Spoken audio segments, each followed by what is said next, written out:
Shark tank India एक ऐसा show है जो न्यू स्टार्टअप्स में इन्वेस्ट करता है और शार्क टैंक इंडिया के जो इन्वेस्टर्स हैं वो खुद भी एक बहुत सक्सेसफुल स्टार्टअप के फाउंडर या को फाउंडर रह चुके हैं और उनकी जो इन्वेस्टमेंट स्ट्रैटेजीज है ना वो बहुत सिंपल है। अगर आपने उस इन्वेस्टमेंट स्ट्रैटेजीज को सीख लिया तो आप भी लॉन्ग टर्म में बहुत अच्छा पोर्टफोलियो क्रिएट कर सकते हैं एंड बहुत अच्छी वेल्थ क्रिएट कर सकते हैं। तो ये वीडियो शुरू करने से पहले मैं हूं आपका दोस्त Saurav Thakkar. Welcome to invest Acharya. अगर आप शार्क टैंक इंडिया देखते हैं तो आपको ये मालूम ही होगा कि शार्क सबसे पहले प्रोडक्ट को देखते हैं या बिजनेस को देखते हैं कि वो प्रोडक्ट क्या है, वो प्रोडक्ट कौन सी इंडस्ट्री से बिलोंग करता है, वो प्रोडक्ट किन लोगों की प्रॉब्लम्स को सॉल्व करता है और साथ ही साथ वो ये देखते हैं कि उस प्रोडक्ट की ग्लोबल डिमांड क्या है और इंडियन डिमांड क्या है और वो जो प्रोडक्ट जिस इंडस्ट्री से बिलोंग करता है वो इंडस्ट्री का ग्रोथ आने वाले साल में इंडिया में कैसा रहेगा और आउट ऑफ इंडिया कैसा रहेगा। वो पूरे बिजनेस इसको स्टडी करते हैं क्योंकि अल्टीमेटली ना उनको ये पता है कि वो बिजनेस में स्टेक खरीद रहे हैं ना कि कंपनी में। तो आपको भी ये सीख लेनी चाहिए, आपको पूरा पता होना चाहिए कि वो कंपनी का प्रोडक्ट क्या है, वो कंपनी क्या बिजनेस करती है और इवन आने वाले सालों में उस बिजनेस में कितना ग्रोथ आप एक्सपेक्ट कर सकते हो, क्योंकि अल्टीमेटली आप स्टॉक्स खरीद के उस कंपनी में हिस्सा खरीद रहे हो और उस बिजनेस में हिस्सा खरीद रहे हो। तो आपको ये मालूम होना ही चाहिए कि वो कंपनी क्या करती है, क्योंकि आप हमेशा बिजनेस खरीदते हो ना कि उन स्टॉक को खरीदते हो। आप सिर्फ और सिर्फ बिजनेस बाय कर रहे हो, इतना हमेशा याद रखना। बिजनेस या प्रोडक्ट देखने के बाद शार्क्स ये देखते हैं कि उस कंपनी के आने वाले सालों में प्लानिंग्स और विजन क्या है, मतलब वो कितने लोगों तक अपना प्रोडक्ट पहुंचाना चाहती है, वो कितनी बड़ी बनना चाहती है, ये कंपनी कितना आगे बढ़ सकती है और कितना ग्रोथ वो कंपनी खुद से एक्सपेक्ट कर रही है। क्योंकि अल्टीमेटली अगर वो इंडस्ट्री ग्रो करेगी लेकिन वो कंपनी ही ग्रो नहीं करेगी तो आप क्या करोगे। वो कंपनी के ग्रो होने के लिए भी ना प्लानिंग्स लगती हैं, विजन लगता है कि हम कैसे ग्रो करेंगे, ये आइडिया उनके पास ऑन पेपर होना चाहिए। अगर कोई लॉन्ग टर्म प्रॉब्लम आ जाती है कंपनी में तो कंपनी उससे कैसे बाहर निकलेगी। अगर मान लीजिए कोई प्लांट में कुछ टेक्निकल इशू है तो उसका रिप्लेसमेंट कंपनी कैसे करेगी, कंपनी के पास आने वाले सालों की ग्रोथ के लिए क्या तैयारियां अभी से चल रही है या क्या तैयारियां वो करना चाहते हैं, ये सब कुछ प्लानिंग्स और विजन में आता है। वो कंपनी के विजन को डीपली स्टडी करते हैं कि वो कंपनी एक्चुअल में कितनी बड़ी बनना चाहती है और वो खास देखते हैं कि कंपनी के पास प्रॉब्लम सॉल्व करने के लिए कितना फंड है, क्या प्लानिंग्स हैं। आपको भी ये सब देखना है कि एक्चुअल में कंपनी के विजन क्या है, आप उस कंपनी के विजन के साथ रिलेट कर पा रहे हो या नहीं रिलेट कर पा रहे हो।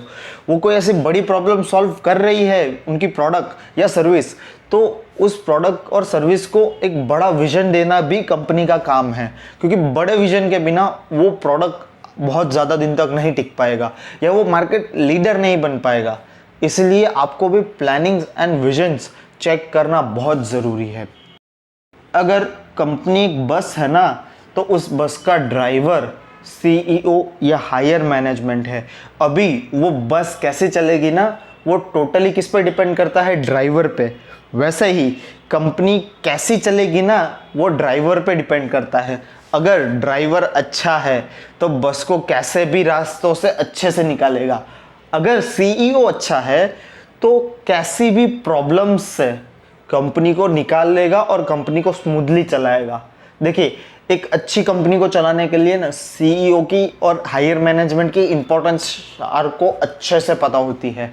इसलिए शार्क्स क्या करते हैं, वो सीईओ के बारे में सब कुछ जानना चाहते हैं कि सीईओ का बैकग्राउंड क्या है या फाउंडर का बैकग्राउंड क्या है। ठीक है, वो फाउंडर किस वजह से इस इंडस्ट्री में आया, उस फाउंडर को इस इंडस्ट्री की कितनी नॉलेज है और वो अपनी कंपनी को किस हिसाब से रन करना चाहता है। वो दूसरों की गलतियों से सीखता है, वो आगे बढ़ता है या नहीं बढ़ता है, वो वहीं पे फंसा रहता है या कैसे वो ऑपरेट करता है। ये सब कुछ शार्क्स जानना चाहते हैं।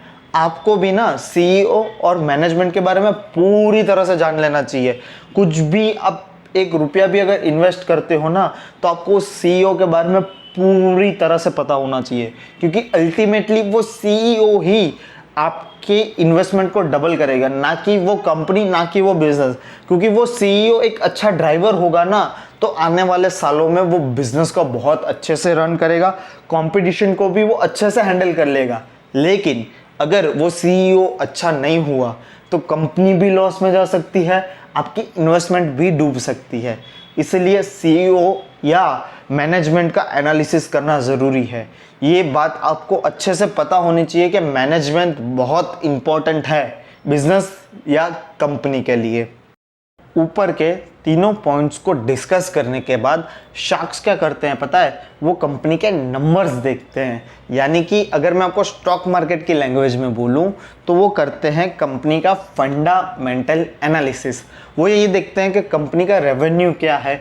अगर कंपनी के पास वाइड प्रोडक्ट रेंज है तो कौन सी प्रोडक्ट रेंज से कितना रेवेन्यू आ रहा है, कौन सी प्रोडक्ट रेंज से ज़्यादा रेवेन्यू आ रहा है, कौन सी प्रोडक्ट रेंज से कम रेवेन्यू आ रहा है। अगर कंपनी प्रॉफिट में है तो कंपनी का EBITDA क्या है, कंपनी का नेट प्रॉफिट क्या है।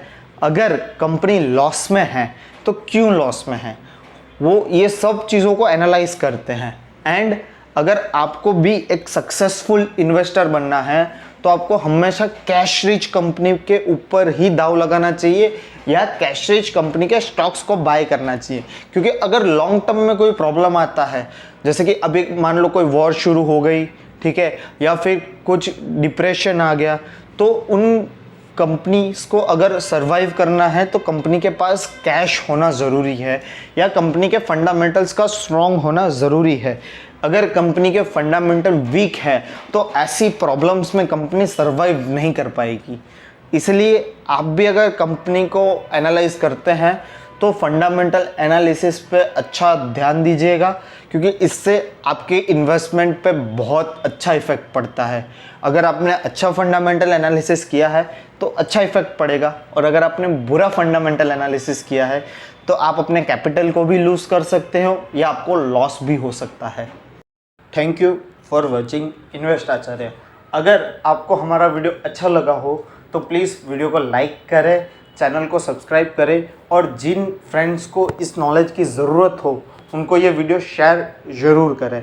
और आपको नेक्स्ट किस टॉपिक पर वीडियो चाहिए या कोई स्टॉक का एनालिसिस वीडियो चाहिए तो प्लीज़ हमें कमेंट करके बताएं।